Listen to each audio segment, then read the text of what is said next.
معزز سامعین گرامی قدر، گزشتہ خطبے میں آپ کے سامنے رسول اللہ صلی اللہ علیہ وسلم کی سیرت کے اس چیپٹر کو بیان کیا جا رہا تھا جب آپ میدان احد کی طرف بڑھ رہے تھے، اور آپ کے سامنے رسول اللہ صلی اللہ علیہ وسلم کا یہ فرمان رکھا تھا، اِنَّهُ لَيْسَ لِنَبِيٍّ إِذَا لَبِسَ لَامَتَهُ أَن يَضَعَهَا حَتَّى يُقَاتِلْ،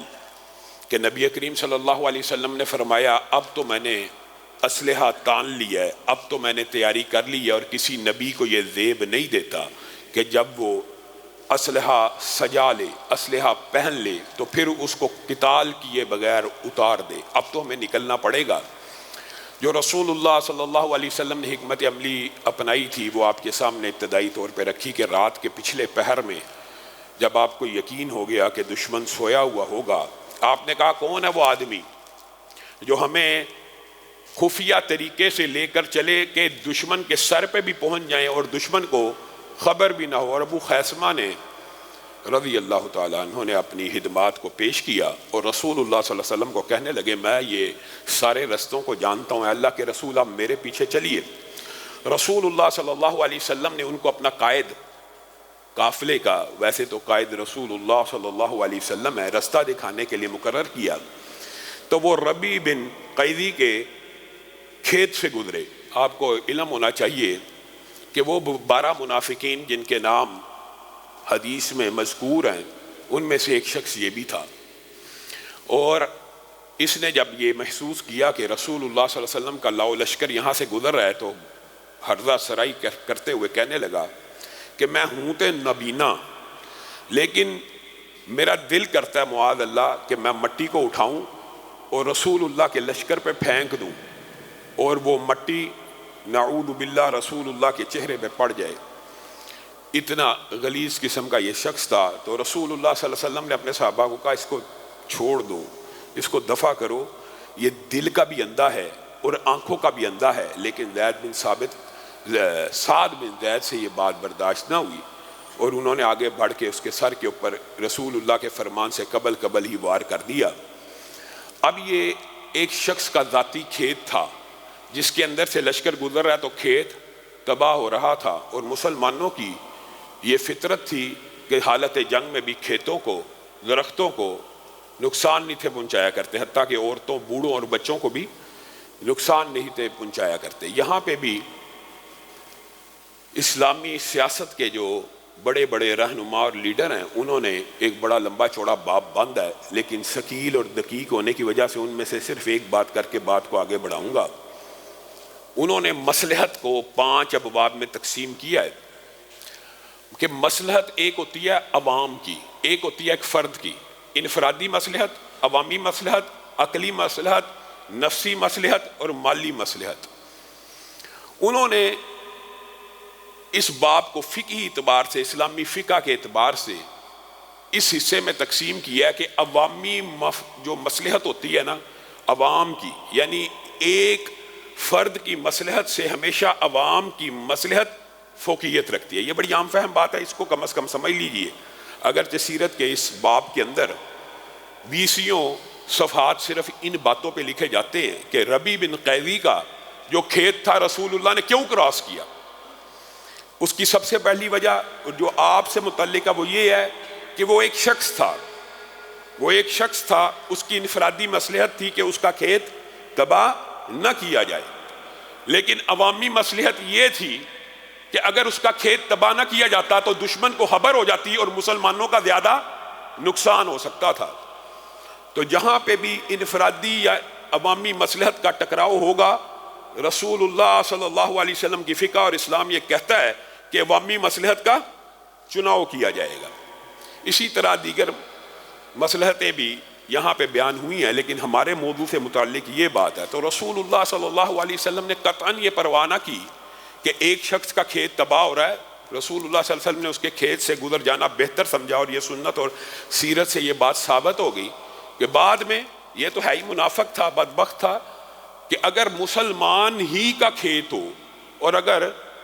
ان لوگوں کا کھیت ہو جن کی ذمہ داری مسلمان حکومتوں کے اوپر ہے تو ان کے کھیتوں سے بھی گزر کے بعد میں ان کے نقصان کی تلافی کر دی جائے گی۔ یہ نہیں کیا جائے گا کہ ہزاروں لوگوں کی جانوں کو خطرے میں ڈال کر اس اکیلے کی مصلحت کو بچا لیا جائے گا، ایسا نہیں ہے۔ تو رسول اللہ صلی اللہ علیہ وسلم رات کے پچھلے پہر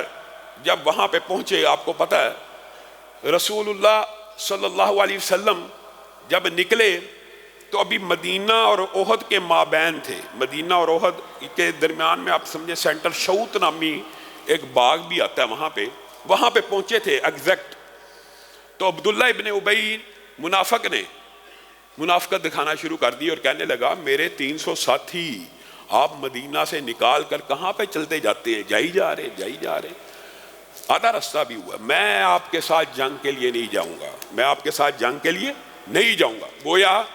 اس نے لشکر کے دل کے اندر بددلی پیدا کرنے کی کوشش کی، اور عمومی طور پہ ہوتا ہے جب کوئی قافلہ، جب کوئی تحریک، جب کوئی جماعت، جب کوئی بھی تنظیم کہہ لے کسی کام کے لیے نکل جائے تو اس میں سے کچھ لوگ اس کو چھوڑیں تو زیادہ نقصان ہوتا ہے بنسبت یہ کہ وہ ملے ہی نہ ہوتے، چھوڑنے کا نقصان زیادہ ہوتا ہے۔ تو عبداللہ ابن ابی نے یہاں پہ بھی یہی منافقت کو اختیار کیا، 1000 کے قریب کا لشکر تھا، تو 300 بندوں کو اپنے ساتھیوں کو لے کے واپس لوٹ گیا اور کہنے لگا میں نہیں جاؤں گا، آپ نے میری رائے کو نہیں مانا۔ حالانکہ نکلتے وقت رسول اللہ صلی اللہ علیہ وسلم سے صحابہ نے کہہ دیا تھا کہ آپ مدینہ میں رہ کے جنگ کر لیں، ہمیں کوئی اعتراض نہیں ہے۔ تو رسول اللہ نے کہا اب نہیں ہو سکتا، اب ہم نے مشاورت کر لی، اب میں نے لباس پہن لیا اسلحے کا، اب قتال سے قبل اس کو نہیں اتارا جائے گا۔ تو عبداللہ ابن ابی نے کہا یہ کیا بات ہوئی، مدینہ میں رہ کے جنگ کرنی چاہیے، وہ ہمارے لیے محفوظ قلعہ تھا، یہ تھا وہ تھا۔ خیر وہ منافق تھا، اس نے اپنی منافقت کو ظاہر کرنا تھا۔ یہاں پہ جب اس نے یہ کام کیا، صحابہ نے دیگر جو اس کے رفقا اور دوست ہیں انہوں نے اس کو بڑا زیادہ روکنے کی کوشش کی کہ یہ کام تو اس وقت نہ کر، اس وقت مصیبت کے عالم میں اگر تو چھوڑ جائے گا تو ہمیشہ یہ تیری غداری یاد رکھی جائے گی۔ خیر وہ بات نہ آیا، اس نے چلا گیا۔ اس جانے سے بنو حارثہ اور بنو سلمہ جو پکے مومن قبیلے تھے، پکے مومن، ان کے دلوں میں بھی وسوسے پیدا ہونا شروع ہو گئے کہ ہمیں بھی واپس لوٹ جانا چاہیے۔ اذ ہمت طائفتان منکم ان تفشلا واللہ ولیہما، سبحان اللہ۔ اللہ تعالیٰ نے ان کی دلوں کی کیفیت بھی بیان کی قرآن پاک میں کہ اذ ہمت طائفتان، جب دو گروہوں نے ارادہ کر لیا منکم ان تفشلا کہ وہ بھی واپس لوٹ جائیں، اور وہ گروہ کون سے تھے؟ واللہ ولیہما، وہ ایسے گروہ تھے کہ جو اللہ کے دوست ہیں اور اللہ انہیں دوست رکھتا ہے۔ بنیادی طور پہ یہاں پہ فقہ کا ایک بہت بڑا مسئلہ سمجھ آتا ہے کہ کئی مرتبہ صاحب ایمان، اللہ کا دوست اور ولی اللہ بھی ڈول سکتا ہے، گھبرا سکتا ہے، یہ انسانی فطرت ہے، یہ نیچر ہے۔ یعنی جن دو قبیلوں کو اللہ کہہ رہا ہے کہ میرے دوست تھے،